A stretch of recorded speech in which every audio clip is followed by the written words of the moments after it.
The Florida Podcast Network, the voice of Florida.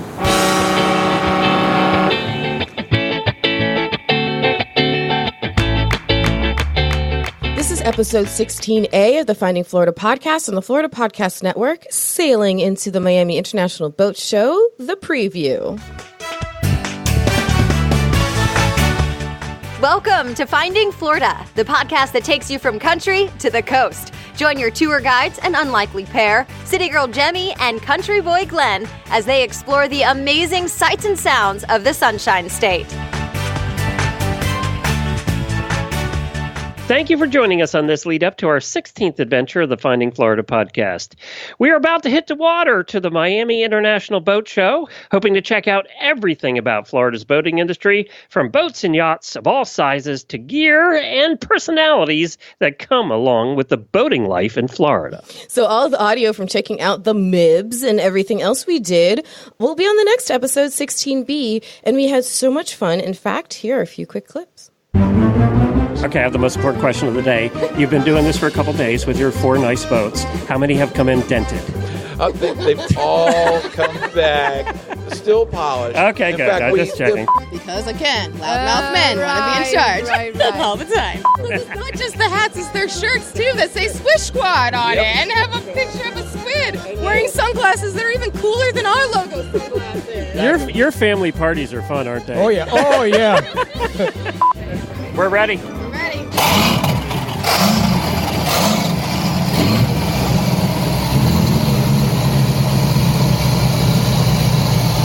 I apologize, I don't know all the words, but the jingle goes something like this. Da-da-da-da-da-da, Freedom Boat Club. But on this episode, we are talking about Florida's boating industry, which is just huge. And as we found out, full of money. Oh my gosh. And then we'll get into a whole bunch of other fun Florida stuff. FML, our list fix, a mystery sound, and a special Glenn's Choice edition of Florida or Not. Listen in. I would surround it all with water from coast to coast to coast, and I'd give it a name. Florida. Well, a few quick notes about the Miami International Boat Show. As we said, that you'll hear in the next episode. It is an annual event held in February, produced by the National Marine Manufacturers Association. It's the 78th one this year. Before moving to the Miami Marine Stadium, it was housed at the Miami Beach Convention Center. The first show back in 1941, and yes, Jemmy, that was before I was born. Just barely. Had 1 tent and 50 boats. This year's spectacle is slated to host more than 1,400 boats on land and in the water, 1,100 exhibitors, and more than 100,000 attendees. More than 1,800 linear feet of space will host in-water craft. That's a lot of boats on the water, people. That's a lot of boats. They have a new thing this year called the Costa Conservation Village, which features more than a dozen exhibitors informing attendees about environmental issues, from fish and game to protecting marine ecosystems. Super important in Florida. It is. It is very important. We have a lot of water, and you know, with red tide, which everybody's heard of, It is something that we really think about down here. Our friends over at Beach Talk Radio, they talk a lot about the red tide and all their issues in Fort Myers. It's been crazy. Yeah, they're on the Gulf side. It kept a lot of people, that were vacationing out of the water this year. Sure did.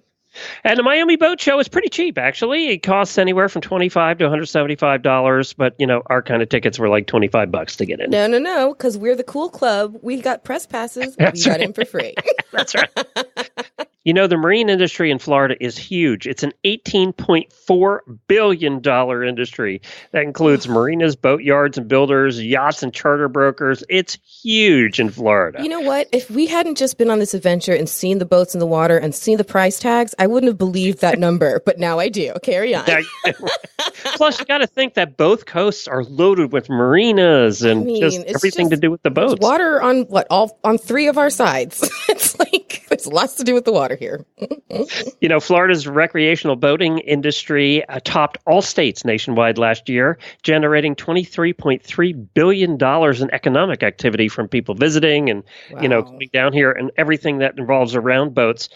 And I'm not sure if that even includes the cruise industry, which adds a whole nother layer to it. Yeah, you're right. I don't know. That's a good, I bet you it doesn't. I bet you and that figure that's doesn't. huge. We're one of the biggest cruise states, too. We are. So we're pretty big in the boating world, needless to say. Apparently, you and I are the only people not on the water on a regular basis in Florida. Sure. And that's because we can't afford that $400,000 boat on our mere podcaster salary. Oh, I don't see the problem, Glenn. I don't see the problem. Well, that's why we spent an entire episode on watercraft and boating in Florida. That's right. That's right. Well, before we get to everything else that's going on in the state of Florida, let's talk about another big boat announcement, Glenn. What's the big news at the Horse Radio Network? Yes, we are now doing our second Horse Lovers Cruise. We did one of those before where we invited our listeners for the Horse Radio Network to come along on a cruise. We had about 40 of them join us. You were along. It was the first time I've ever been on a cruise like that.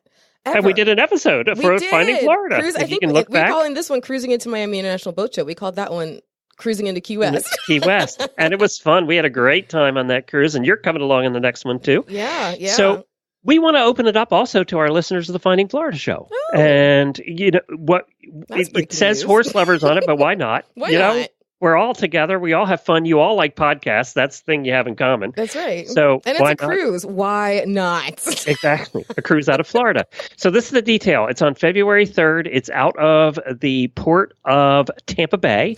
Which is interesting. We sailed out of Miami last year, right? And so this is Tampa. This is going to be a different port experience. The question is, will Glenn get just as lost in the parking garage of this port? No, they actually have markers in this parking garage. I've sailed out of here before.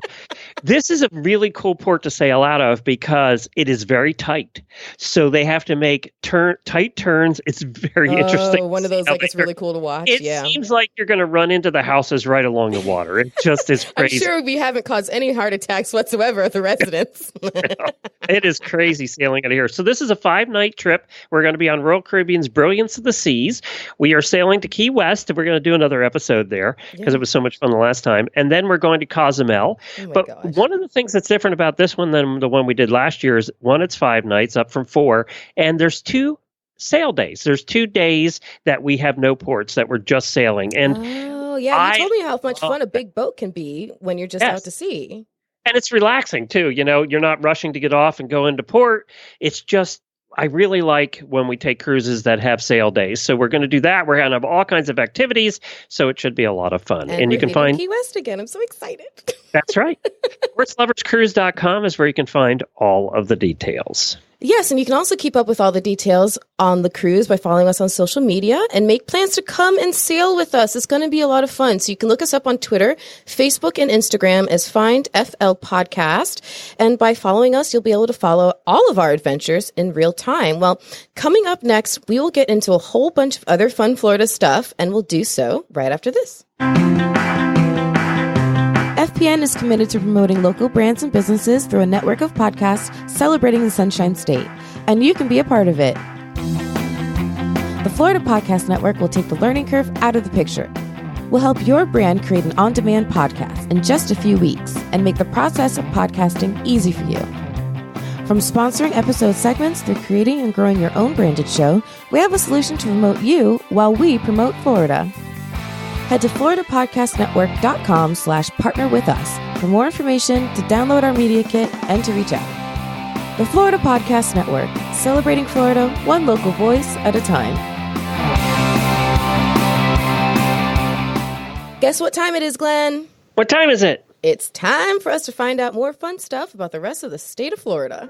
To the uninitiated, the mere mention of the word Florida calls up a kaleidoscopic mental picture of flamingos and alligators, boating, bathing beauties, and bottles of suntan oil, citrus fruit and palm trees, and always an azure sky. FML. All right, so it's been a while since we've done an FML, and I just want to remind our listeners about the theme of this segment. So FML stands for Florida, my life. It's all about the special things we get to complain about as Floridian. And of course, the big joke is that everyone else wants to remind us that we live in paradise and we really need to shut the hell up already. So I want to talk about my recent first world problem that made me say, Florida, my life. So we're headed out to this amazing, wonderful boat show adventure. I'm all excited to go to the Miami International Boat Show. Now, keep in mind, I grew up with the boating lifestyle down here all around me, but I never really took advantage of it. So after being treated to a ride on a boat and being allowed to drive a boat by our insider friend, Steve Heath, I caught the bug and I wanted more. Here we were granted access, press access, given 2 spots on the 3-hour boating lesson from Boat US Foundation. I mean, we were all set up. It was going to be so awesome. I was so excited. But in case people haven't figured this out by now, I'm a little bit of a workaholic, or as I'm slowly learning to call myself, a podcastaholic, if you will. I just can't stop. I love what I do. And you're a single mom. And I'm a single mom. Thank you. Yeah. Thank you for throwing that in. I do appreciate it. So as a result of all of that, I sometimes suffer from migraines, and usually it's pain, or it makes me sound sensitive or light sensitive, the typical migraine stuff. And I knew one was coming on headed into this adventure. But I thought if I could just fight my way through it, if it landed before the boat show, I could find my way through, whatever. I could deal with light issues and blah, blah, blah. I'll suffer, but I'll deal with it. However, then a brand new symptom decided to rear its ugly head on this migraine of all migraines headed to a boat show. Vertigo. Oh my gosh, you saw how rocked I got the night before we were supposed to go to this boat show where, keep in mind, the aisles aren't on ground or on the water. It's full of floating docks, and we're going to do a boat training course and be on waves. Oh, and I had vertigo. Not just that. Oh, God, are you really going to get the details? And she got violently ill for hours. Like nobody needed to see that. So needless to say, that's why the trip got pushed back a day. But it's totally an FML moment because we live in this beautiful paradise full of boating adventures. And of course, of all things, I get vertigo before a boat show. Really. And really sick. So there was no going on a boat that day. Florida. Ugh. My life.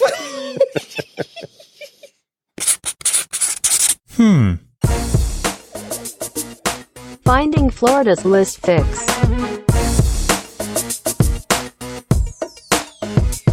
I found a very interesting list, given that we're talking a lot about boating and the wealth that is just dripping off of some people down here in Florida. Holy crap. Wow. Well, this list came out of the 10 wealthiest zip codes in the entire country.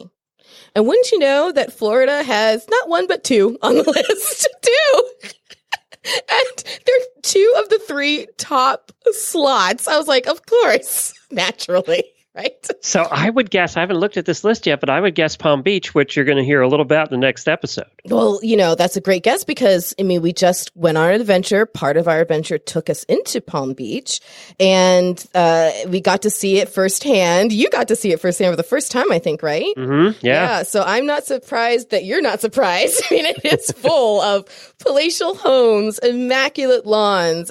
People wearing designer clothes. There's a street called Worth. Literally, it's called Worth. It's full of high-end retail shops like Gucci, Chanel, and Valentino. Basically, you're not allowed to walk down the street unless the soles of your shoes are red. And I know, Glenn, you don't get that, but our female listeners do. So I don't get that. You don't get it at all. But yeah, that was number 3 on the list. And number 3? It was number 3. I thought it'd be number 1. No, number 3. But we also have the number 1 slot. And I'll give you a big hint as to where it was, Glenn. We also were there, sort of, on this last adventure. I don't know. Well, sort of. This is actually in Miami, the area of Miami. It's called Fisher Island. The thing that makes this place, it's exclusive. It's not just a private island. It was literally a man-made, they were like, no, the real islands are just not good enough. We need a private island made. So they made a private island, and you can only get to it by like helicopter or boat, or apparently, as most of them arrive, by private yacht. I mean, come on. I'm surprised. So that's the wealthiest zip code, huh? Mm-hmm. And the thing that makes me even more like want to retch, like worse than I retched the day before adventure, is that 80% of the people who live there don't even live there all the time. They're seasonal. Oh, they're just seasonal. Well, who wants to be there in the summer? Well, think about, oh, that's true. But how big the houses are there. And then they all have a boat. So that amount of money just sitting there, not even being used most of the year. Oh my God. Makes me sick. So there we go, and they're all down your way. They're all down my way. Now, if only I can get them to like contribute Adopt to you. United Negro Podcaster Fund.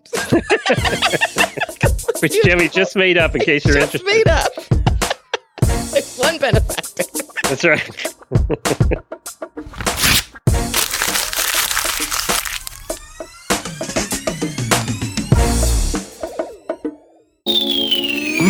So this month's mystery sound was something that I had to bear witness to myself personally the other morning, and I'm still not quite sure that I've fully recovered. My eyes certainly don't feel like they have, but well, then we know it's something mating. Well, it wouldn't be a surprise for me now, would it? No, we've had a few of those mysteries. But first, let's replay the last mystery sound we had, which was from episode 15A.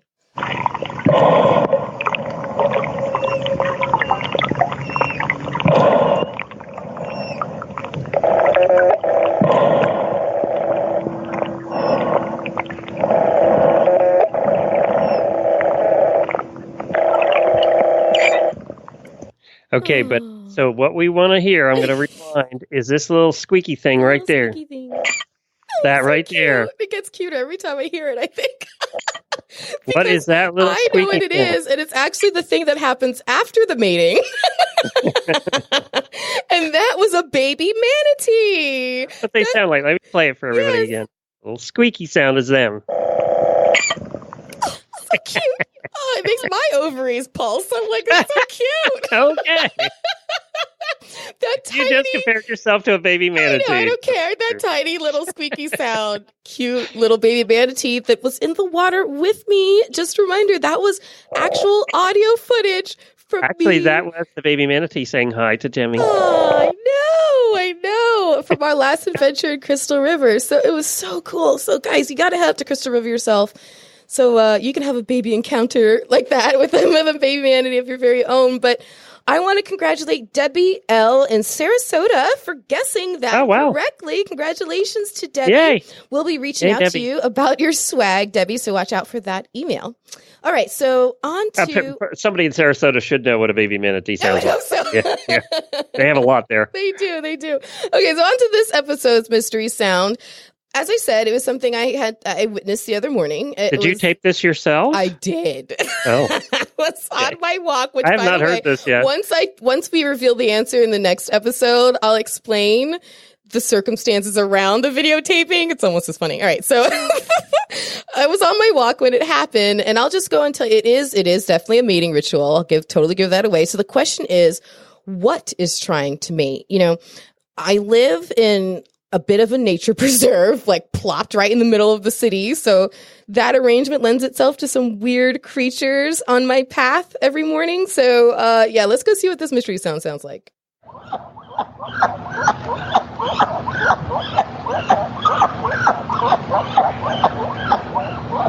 Whatever it is, it's persistent. Let me hear it again.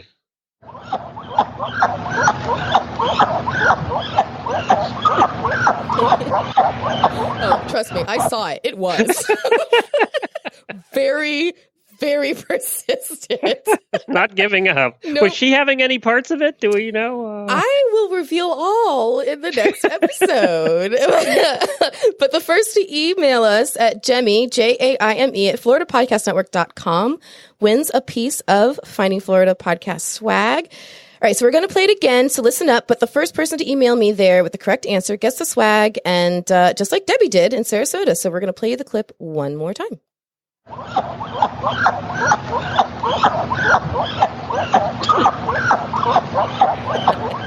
Were they embarrassed that you were recording them?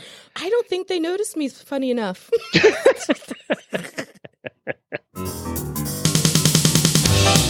So there was just so much stuff to choose from when putting together the Florida or Not episode. I mean, there's a lot going on out there, right? So you actually have your own choice of themes this month, Glenn. Would you like to choose things not being what they seem? Or number 2, stories from our financial system? Or number 3, a special politics edition? Well, you know how I hate politics. You do, but I don't want that to throw you off because I'm telling you there's some good stuff in there. Okay. All right. Well, then what the heck? If it's funny in politics, we might want to go with it. Wow, I can't believe I actually got you to pick politics. I know. That's great. I Okay. hate politics. You really do. Okay, so story number 1. I wouldn't even let Jemmy watch TV when I'm there. It's torturous. Torturous. All right. So part of local politics is waste management, right? Well, how did I know this story was going to have waste management in it? It's perfect. Well, 2 things. Enough said. It's Florida. I know. 2 things we're lacking in Florida are mountains and snow. Well, we don't have that. We don't. But like everywhere else, we do have plenty of trash. And one town has actually figured out an answer to all of those problems. Any ideas? No. Build a mountain of trash and ski down it. Oh. So they've actually built a waste treatment plant that's like this futuristic building with a sloping roof.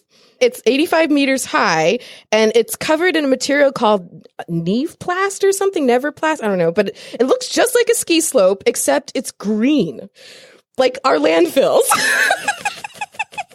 And a quote from a local resident of the town says, "I think everybody is surprised to start when they look at it and it's not snow, but it acts just like you're skiing. So cool." All right. So that is story number 1.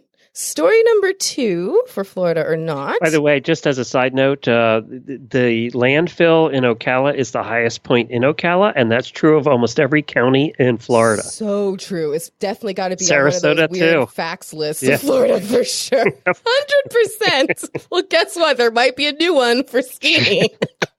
We'll find out in a minute. Okay, so this next story, here. I can't even give you the headline. I just got to dive right in. So we've all heard about the Me Too movement, right? Well, things sometimes do get awkward and inappropriate in the other direction, the other way around. Imagine being a city official and you're attending a public event as part of your job. You know, you're making sure that, I don't know, all the files are where they need to be and the contractors are all in place and everyone knows what they're doing and the catering's all set. I don't know what city officials do. I have no idea. But you're doing it, right?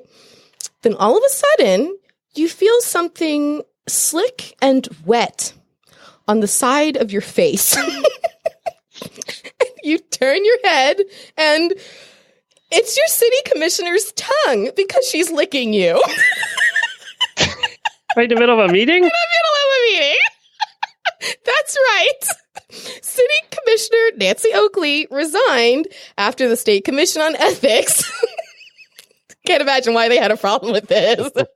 Was there alcohol involved? I don't know, but they alleged that she licked another city official's face and neck. Now, the complaint was actually filed 2 years ago, but the commission just fined her last month for some reason. It was just last month, and called the governor to issue an actual public reprimand. So now, as of that, she's resigned. So that is story number 2. Now, story number 3. Oh, this is also another good one. So a 68-year-old mayor fired repeatedly at deputies with a .40 caliber handgun when they busted down his door to arrest him. Thankfully, he didn't hit anyone, and they held their fire, so no one actually got hurt. But isn't that like the craziest thing you've ever heard? The mayor. Yeah, considering the mayor was their boss. There's so much to digest. First of all, why are they busting his door down? Second of all, why is he shooting at them? What is going on? So this is a quiz within a quiz. Why do you think they were raiding his house, Glenn? Stolen money from the town. No, not at all close. It's actually 1,000,000 times worse. Oh my God. So a 4-month investigation determined that the mayor, who had previously had a medical license but had lost it in 1992 because one of his patients died, he had been practicing medicine without said license, ordering drugs online, injecting people, and suturing wounds at his house. The mayor. He was running an illegal medical clinic. Mayor. So that's something you don't hear about too often. So now, on top of all of that... Well, you know, real medicine is expensive nowadays. It is very expensive. Yeah. We all have to cut corners and find our way. That's No, right. we don't. So I might be going to him, too. What's his address? Not telling you. You had to figure that out first, whether or not this happened in Florida. So on top of everything else he already had going on with the gunfire, he also faces charges of attempted murder. So good job. Oh, yeah. And now you're being held in jail without bail. So to recap, now 2 of these are Florida, 1 is not. So recap, the first story is about a landfill being built for skiing. 2, that is about being licked by your city commissioner. 3, the mayor practicing medicine without a license. Which I'm going not with happen in Florida. I'm going with the landfill because we have landfills, and you didn't say anything about snow, so I'm going with the landfill. And then the second one I'm going with is the politician licking in city council. Wait, so you think the landfill and the politician are both Florida? I'm trying to understand what you're saying. Yes. You're wrong. Yay, I got you. Yay, I got you. So now the question is, which one is which is right, which is wrong? Well, the ski slope is in Denmark, in Copenhagen. Oh. Well, then you didn't say anything about snow. You were way too innovative to be doing anything like that in Florida. But yeah, the city commissioner who licks people's faces and the mayor who practices medicine without a license and shoots at deputies. Yeah, that's Florida. Those are ours, those are us guys. That's ours. That makes sense. I should have known. I thought you were trying to trick me. But no, it was the obvious ones. It really is sometimes that obvious. Well, thanks for coming on with us once again as we are finding Florida. There's just so much to do on the water in Florida, and you just got a sneak peek into our fun adventure episode that will be coming out in a few days. Mm-hmm. And for our adventure next month, we are exploring the wonderful world of workation. Whether it's extending a business trip or an extra day to explore the local attractions when you're here for a convention, or whether you bring the family with you to convention and they're off doing their thing, it happens a lot here in Florida, probably more than any other state. Of course, we have the sunshine, we have the sand, we have the theme parks. Absolutely. Now, when I was a kid, I swear it all is holy, that was like all of our vacations. My dad was in the beer wholesale business forever, and we were constantly... that explains your liking beer so much. You were stealing from the garage. What's funny is he can't stand the stuff. That's the punchline of all of this. But yeah, we would... You do. I love it.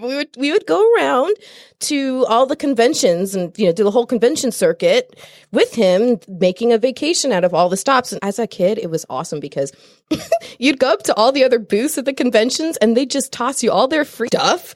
It was amazing. You got to go do fun stuff. Like I got to probably visit every single Ripley's, believe it or not, and every single Cracker Barrel in the entire state of Florida on all of my dad's vacations. It was awesome. But so anyway, while Glenn and I are off being keynote speakers at PodFest in Orlando in March, we thought we'd explore the concept of the modern workation and see how convention attendees are taking advantage of being in Orlando and how hotels and attractions try to get more people to think of business trips as opportunities for workations. To find us on social media, just head to findingfloridapodcast.com for all the links or search for Find FL Podcast. Like, share, and leave us comments. And remember to join our group of Florida Podcast Network enthusiasts on Facebook by looking up FPN Insiders. That's FPN Insiders. And with all that being said, here's to your next Florida adventure.